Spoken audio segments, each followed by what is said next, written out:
Vai mēs esam šķērsojuši Rubikonu, kad runa ir par nacionālo līderu nogalināšanu kara laikā? Izraēlas mērķtiecīgā Irānas augstākā līdera Ali Hameneja nogalināšana ir atjaunojusi jautājumu, no kura mūsdienu laikmetā lielākoties izvairījās. Tikai dažas nedēļas iepriekš amerikāņu spēki gāza Venecuēlas līderi Nikolasu Maduro no varas. Ir vēsturiski precedenti. Padomju spēki 1979. gadā nogalināja Afganistānas prezidentu Hafizulu Aminu. Brazīlijas karavīri 1870. gadā nogalināja Paragvajas prezidentu Francisco Solano Lopesu. Zviedrijas karalis Gustavs Adolfs 1632. gadā krita cīnoties pret impērijas spēkiem. Taču lielākā daļa šo gadījumu notika gadu desmitiem vai pat gadsimtiem pēc 1945. gada izveidotās uz noteikumiem balstītās starptautiskās kārtības. Tad kāpēc šādas mērķtiecīgas slepkavības nav bijušas biežāk sastopamas mūsdienu laikmetā? Vai valstu vadītāju likvidēšana ir efektīvs līdzeklis, ko vajadzētu izmantot, vai arī tā ir bīstama eskalācija, kas apdraud uz noteikumiem balstīto kārtību? Labi, tagad ir pienācis laiks mūsu padziļinātajai diskusijai par šo pašu tēmu. Jūs tikko iepazināties ar viesiem, un es pateicos jums visiem par klātbūtni. Sāksim ar to, ka katram no jums būs 30 sekundes, lai atbildētu uz pirmo jautājumu ar signālu, un tad mēs varēsim iedziļināties vēl vairākos līmeņos. Iesim pēc kārtas. Sāksim ar Danu šajā jautājumā. Vai Ali Hameneja nogalināšana pārsniedza robežu, vai arī Ali Hamenejs bija likumīgs mērķis? Varētu argumentēt par abām pusēm. Tas acīm redzam pārsniedz robežu, jo pastāv tabū pret citu valstu līderu nogalināšanu gandrīz jebkuros apstākļos. Un, manuprāt, šis tabū ir balstīts mazāk uz kādu universālu morāli, bet vairāk uz praktiskumu. Jo līderis, kurš pavēl nogalināt citu, pats varētu tikai pēc savstarpības principa vien potenciāli saskarties ar mēģinājumu viņu nogalināt. Tātad tas ir skaidrs. Tomēr es domāju, ka pat ja tā ir noteikums, tas ir noteikums, kuram potenciāli varētu būt izņēmumi. Acīm redzamākais piemērs, kurš riskē uzreiz zaudēt strīdu, paplašinot šo izņēmumu, ir Hitlers. Tu nevari būt pret slepkavībām un vienlaikus atbalstīt Hitlera nogalināšanu.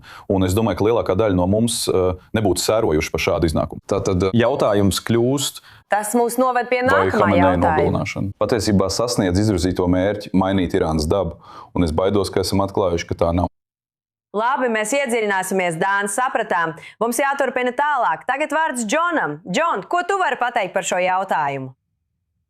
Mana sākotnējā atbilde ir, tas ir atkarīgs. Un Ali Hameneja, Irānas augstākā līdera gadījumā, es nedomāju, ka tā teikt, valsts vadītājs var paslēpties aiz reliģiskā tērpa un izlikties, ka viņš nav. Teroristiska režīma vadītājs, kas uzspiež teroristu organizāciju tīklu, piemēram, Hamas, Hezbollah un Hutiešus. Un Irānas atbalstītie grupējumi visā tuvajos austrumos iesaistās valsts atbalstītā terorismā pret Amerikas Savienotajām valstīm un Eiropu, kā arī izplata haosu un draudus visā tuvajos austrumos un visā pasaulē. Un tad izliekās, ka tāpēc, ka viņš ir valsts vadītājs, viņš ir pasargāts no atentāta draudiem. Es domāju, ka tas ir ļoti specifisks gadījums, kad mēs runājam par Ali Hameneju. Es nedomāju, ka jūs redzēsiet, ka tas tiek piemērots jebkurā citā situācijā pašreizējā starptautiskajā Labi, 30 sekundes. Tā ir galvenokārt pagājušas. ASV un Atvainojos. Irānas konfrontācija. Džon, mēs atgriezīsimies pie tevis. Džef, Tagad ķersimies pie tā.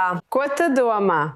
Es domāju, ka Hameneja nogalināšana bija nepareiza. Viņš bija masu slepkavu, tāpēc viņa nogalināšana nebija tas pats, kas nogalinātu morāli demokrātisku līderi. Patiesi viņa nogalināšana varētu būt attaisnojama, ja būtu bijusi liela iespējamība, ka viņu aizstās humāns līderis, kurš ieviestu demokrātiju Irānā. Taču viņa nogalināšana bija paredzami neefektīva un pat pretēji vēlamajam rezultātam, lai radītu labāku režīmu Irānā un cīnītos ar terorismu tuvajos austrumos. Tas viņu ir padarījis par mocekli, tādējādi stiprinot režīmu, kuru viņš vadīja. Tāpēc es lielākoties piekrītu pirmajam runātājam un daļai no tā, ko teica otrs runātājs.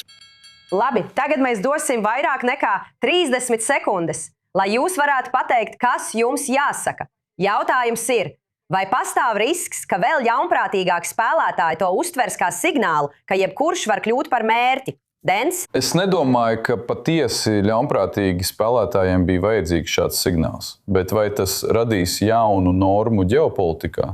Es nedomāju, ka tas obligāti tā būs, bet ir skaidrs, ka tas ir pazeminājis latiņu. Vai Putinam bija vajadzīgs, lai Izraēla vai Amerika nogalinātu Hameneju? Lai arī cik efektīvi vai neefektīvi tas izrādījās, lai viņš mēģinātu vērsties pret Zelenski. Es ļoti šaubos par to. Es baidos, ka mēs dzīvojam laikmetā, kurā kādreiz plaši pieņemtas normas, vai vismaz normas, kas tika pieņemtas pēdējo 80 gadu laikā noteikumos balstītajā pasaules kārtībā, vai varbūt pat kopš Vestfālens miera pēdējos pāris gadsimtos, pēdējos daudzos gadsimtos. Es domāju, ka šīs normas pamazām tiek noārdītas, un, protams, Pašreizējais Baltānam iemītnieks pats ir ļoti atbildīgs par lielu daļu no tā. Bet kopumā es baidos, ka mūsu pasaule kļūst ar vien hobesiska, ar vien mazāk smalka un pieklājīga.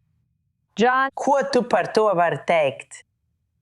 Kad mēs runājam par noteikumu balstītas starptautiskās kārtības kontekstu, tas lielā mērā ir nekaitīga fikcija, ar kuru valstis ir vienojušās īpaši pēc augstā kara laikmeta, kad mums nebija lielvaru radītu destabilizāciju, kādu redzam tagad pēdējo 15 gadu laikā.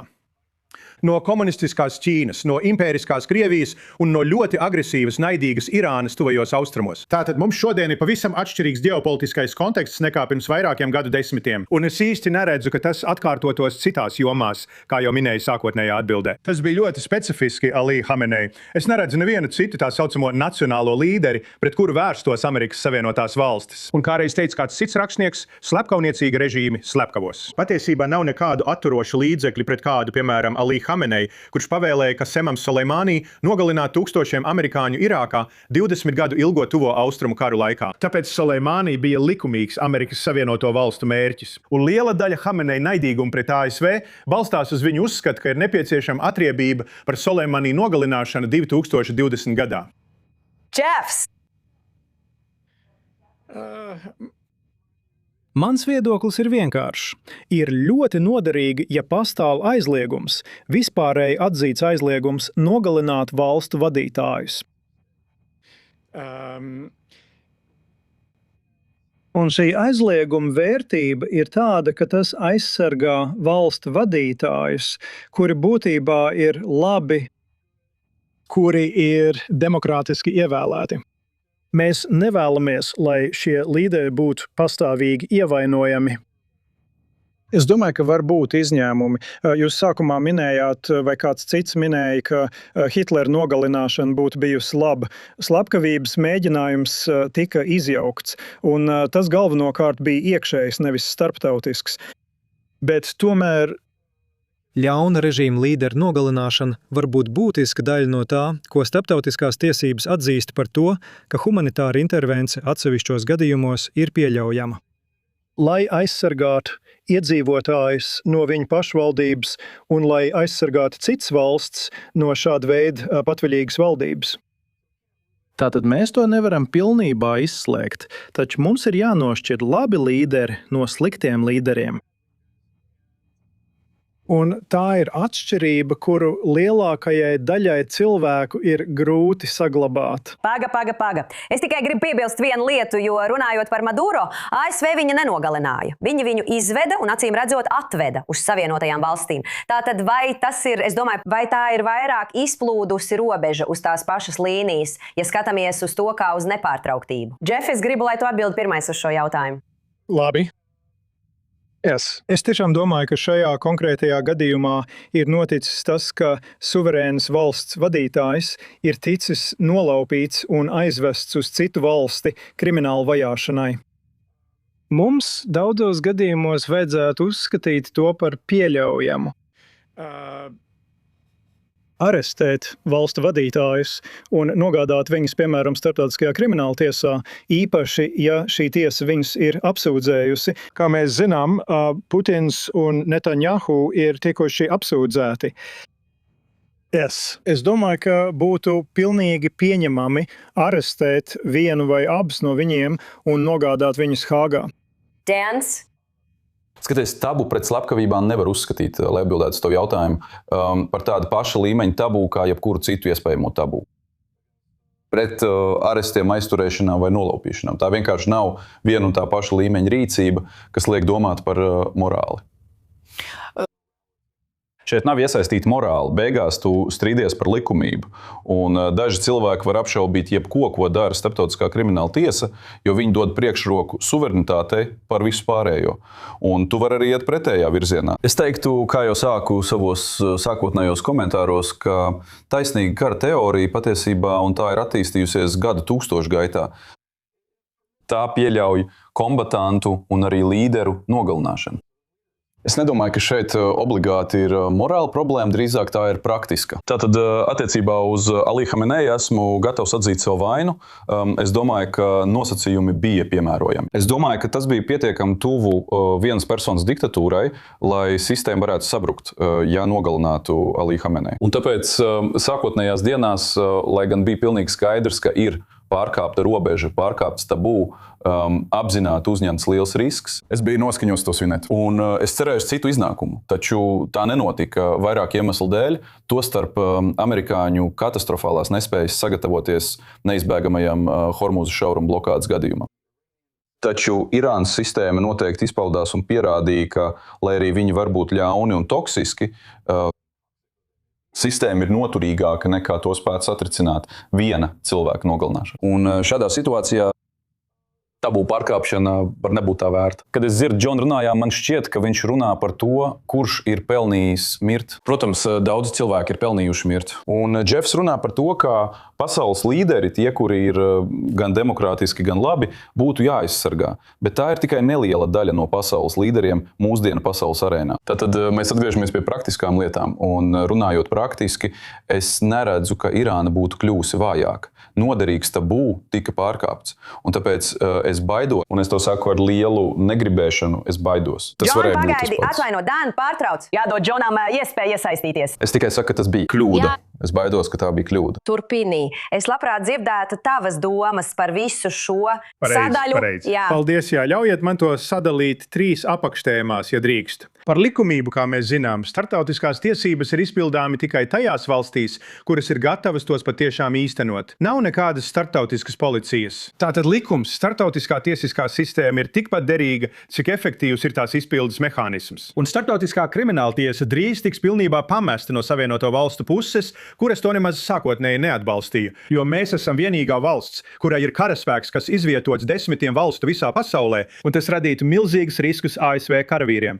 Tāpēc jūs redzēsiet, ka šis jautājums kļūs ļoti aktuāls, kā to pirms dažām dienām šeit Vašingtonā uzsvēra sekretārs Rubio. Otrkārt, runājot par morāli, es saku, salīdzinot ar ko? Nezinu, kāpēc tā. Politiskās slepkavības nav attaisnojams, ja tiek pieļauti masu civiliedzīvotāju upuri un veselu valstu iebrukumi. Ka tieši konkrēts līderis rada problēmas valstī vai reģionā, vai sankcija, kas ir apzināti paredzētas, lai padarītu nabadzīgus miljoniem cilvēku kādā valstī. Un kāpēc tas ir morāli pieņemami, bet nogalināt vienu cilvēku, kurš ir atbildīgs par haosu, draudiem un apdraudējumu, nav pieņemami. Un par praktiskumu es domāju, ka to minēja Džefs, un es pilnībā piekrītu. Galu galā valstī, kas iesaistās slepkavībā, ir jāuzņemas risks, ka būs labāks iznākums. Ja iznākums ir sliktāks, tad slepkavība bija kļūda. Bet atkal es šodien neredzu neko citu starptautiskajā ainavā, kur kāds cits varētu kļūt par slepkavības mērķi. Tāpat kā Ali Hamenejs, ņemot vērā faktu, ka viņš apstiprināja teroristiskas operācijas pret saviem kaimiņiem, pret tālām valstīm, pret nacionālajiem līderiem. Atcerieties, ka tieši Baidena administrācija 2024. gada vasarā izvirzīja apsūdzības Pakistānas pilsonim un 2024. gada beigās Afganistānas pilsonim par mēģinājumu nogalināt bijušo prezidentu Donaldu Trumpu Amerikas Savienotajās valstīs. Tātad neviens to nesāka, izņemot Irānas pusi. Un doma, ka mēs ļausim Ali Hamenei slēpties aiz viņa šītu garīdznieka tērpa un aizmirsīsim faktu, ka viņš ir teroristu režīma teroristu līderis, kurš cenšas uzspiest kodoldraudus reģionam un pasaulē. Es domāju, ka tas padara šo diskusiju daudzos aspektos neiespējamu. Ja mēs runājam par Hameneju, tas ir labi. Ja mēs runājam par citiem valstu līderiem, es neredzu, ka tas tuvākajā nākotnē notiktu. Neviens šeit pārsteidzoši nesaka, ka viņš to nebija pelnījis vai ka tajā būtu kaut kas automātiski amorāls. Es domāju, ka zināmā mērā mēs visi 3 tam piekrītam. Jautājums ir, kāda bija cena? Un cena, acīm redzot, ir pārkāpjot tabu un šķērsojot robežu. Vai tas Irānas gadījumā bija tā vērts? Un, protams, Hamenejs bija briesmīgs ļaundaris, bet mēs redzam, ka Irāna viņa prombūtnē nemaz nav iebiedēta. Neizskatās nobijušies. Un viņa pašreizējie līderi, ja nu kas ir pat vēl nekaunīgāk nekā viņš bija. Un ne tikai nav atkāpušies no savām iepriekšējām pozīcijām, bet tās vēl vairāk nostiprina. Tāpēc man jādomā, vai izprovocēt, jo tieši tas notika Trumpa un Netanjahu slepkavība šajā gadījumā, jo tieši to viņi tagad mēģinās izdarīt, bija tā vērts. Un man tagad ir mazāk skaidrs, ka atbilde ir jā, nekā tas bija iepriekš. skumji teikt, 28. februārī, un starp citu pasaulē ir arī citi līderi, kuru ļaunie darbi varētu izraisīt tāda veida uz taisnīgumu balstītu atentātu, par kādu jūs runājat. Un, ziniet, numur 1 iespējams sēž Kremļa ēkā. Džef, Ko tu domā? Vai es varētu arī piebilst, ka Džona sniegtais Hameneja apraksts attiecas arī uz līderiem, kurus viņš iespējams atbalstītu, piemēram, Netanjahu,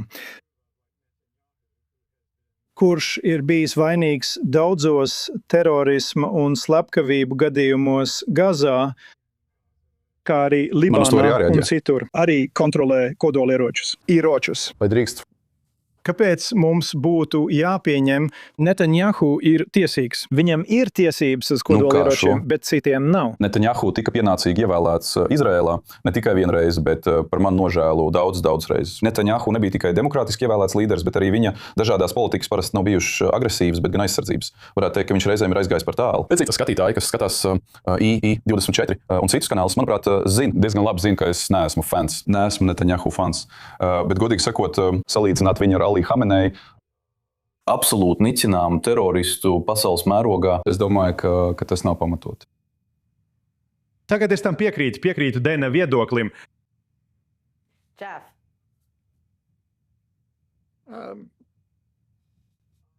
Es domāju, ka Netanjahu ir vainīgs tīšā nevainīgu cilvēku masu slepkavībā Gazā un civiliedzīvotāju masu slepkavībā Libānā.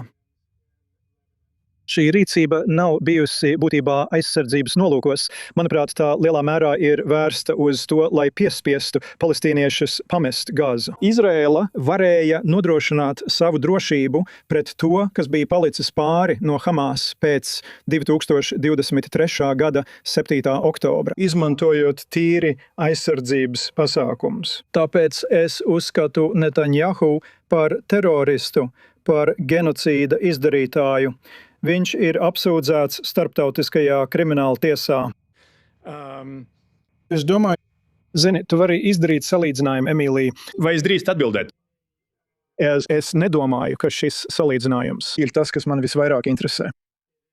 Tas vienkārši nozīmē, ka ja mēs pasludinātu politisko līderu medību sezonu, kuri ir vainīgi kara noziegumos pret cilvēci un tam līdzīgi, mums būs jāiet daudz tālāk par Homeini. Es negribu mūs ievest šajā bezgalīgajā tēmā, bet man vienkārši jāpasaka, ja Netanjahu tika saukts par genocīda veicēju, reaģējot uz 7. oktobrī, varbūt pārāk spēcīgā veidā, tad es brīnos, vai tu domā to pašu par Trumanu, ne tikai par Hirosimu, bet arī par Nagasaki, patiesi arī par Obamu, par to, ka viņš ir atbildīgs par daudz civiliedzīvotāju nogalināšanu Mosulā. Beigās, es tiešām domāju, ka Trumanam tika dots vainīgs par pār. Šausminoša terorisma forma, uzspridzinot un iznīcinot 2 Japānas pilsētas. Jā, es vienkārši saku, ka, manuprāt, tā ir ļoti tieša terorisma izpausme un iespējams sliktākais terorisms, kādu pasauli jebkad ir pieredzējis. John, turpini. Vai tu vēlies kaut ko pateikt? Jā, es vēlos. Un Dans pieminēja interesantu aspektu par citiem precedentiem. Atcerēsimies, ka prezidents Baraks Obama 2011. gadā deva pavēli veikt militārus triecienus, lai nogalinātu Moamaru Kadafi. Es nedzirdēju, ka kāds pasaulē 2011. gadā sūdzētos par iespējamām bažām par slepkavību, kad prezidents bija Obama. Ir ļoti interesanti, ka tas notiek šodien šajā Trumpa un Netanjahu partnerības kontekstā pret Hameneju. Un atkal, Jeff, neatkarīgi no tavām personīgajām izjūtām par Netanjahu, mans punkts ir tāds, ka es neredzu nevienu ārvalstu valdību, kas tagad iedrošināta pēc Ali Hamenejas slepkavības, izlemtu, ka ir pieņemami izraudzīties Netanjahu par mērķi. Ja kāds vēlas izraudzīties Netanjahu vai jebkuru citu Izraēlas līderi par mērķi, es nedomāju, ka viņiem bija nepieciešama Hameneja nogalināšana, lai tas viņiem būtu kā zaļā gaisma. John, Tāpēc es neredzu, ka būtu kāda zaļā gaisma vai jebkāds pamats tam. Pāri šeit ir pārgājuši. Tas ir mans viedoklis. Un es nedomāju, ka ir kāds valsts vadītājs, ieskaitot Putinu. Es nezinu nevienu valdības vadītāju pasaulē, kuram būtu nodomis sarīkot atentātu pret Putinu, ieskaitot Zelenski. Tāpēc es gribu būt realistisks attiecībā uz to, vai ir kādi precedenti, un es tos vienkārši neredzu. Es domāju, ka šis ir ļoti specifisks jautājums par tā saukto Irānas augstāko līderi. Mēs būtu naivi, ja mēs mēs neapzinātos, ka Irānas acīs mums ir apstiprinājuši Izraēlas un ASV līderu slepkavību. Viņi būtībā ir pateikuši, ka tagad tas viņiem būs principi jautājums. Es pat nezinu, vai tas attiektos tikai uz pašreizējiem šo divu valstu līderiem. Mēs noteikti esam atvēruši Pandoras lādi, un irāņi tagad noteikti ir uzdevumā, lai Labi, tas ir viss. Atvainojiet. Atvainojiet. Paldies jums visiem! Tas bija ļoti interesants temats. Vēlreiz paldies Danam, Džonam un Džefam. Un lūdzu, nekur neejiet prom. Mēs tūlīt atgriezīsimies pēc reklāmas pauzes.